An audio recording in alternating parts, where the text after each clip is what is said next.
Mainit na pagtanggap mula sa residente ng Tansawan Navotas.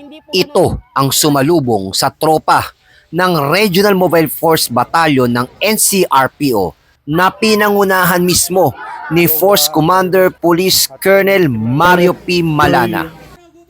Kabalikat ang LF Joy Foundation at Chinese Embassy of the Philippines.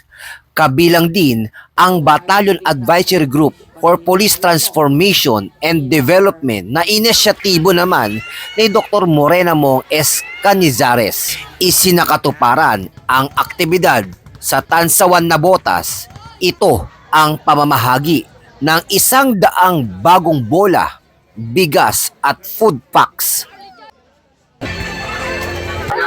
Nagbigay naman ng pahayag ang ilang residente dito. Maraming salamat po sa tulong nila kasi kahit po ang kapulisan po sobrang bait po. Marunong po silang makisama sa amin dito kahit po sa mga kabataan. Maraming salamat po sa PNP and sa Chinese Embassy na nagbigay po sa amin ng donation ng puro bola and bigas, relief goods. Malaking tulong po ito sa aming pamilya, sa mga ibang kabataan. Dahil sa bola, makakapaglaro po kami dito sa court and malaking bagay po sa amin to para sa aming mga kabataan. Nagpapasalamat po kami kasi na-develop na ho itong aming lugar.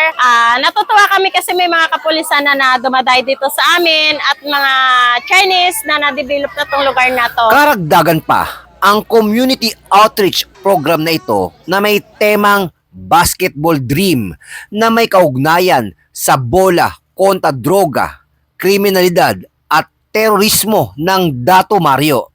Naghandog din ng espesyal na sayaw ang mga kabataan bilang pasasalamat na ibinahagi sa kanila.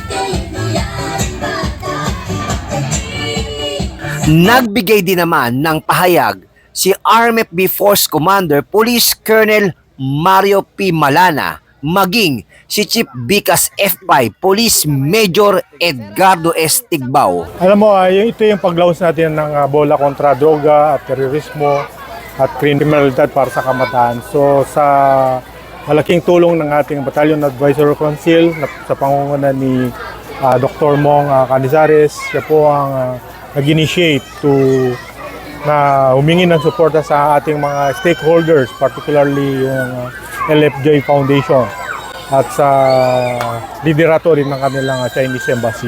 Sana pang-iingatan ng ating mga kabataan para tumagal sa dami ng bola na ibibigay natin sa kanila para maiwasan nila yung pagsama sa terrorism or sa mga insurgency. So ito yung hikain ng ating pamunuan ng Philippine National Police na si Police General Benjamin Casuga Corda Jr., yung community engagement. At nakaangkala din sa programa nating Regional Director na si Police Brigadier General Jose Melencio Nortates Jr. ng NCRPO. Ito po yung community engagement at moral and warfare. Tayo po ay namahagi ng bola, food packs, bigas, and then pagkain. Ito ay pagpapakita ng isang matatag na ugnayan ng pulisiya at ng komunidad.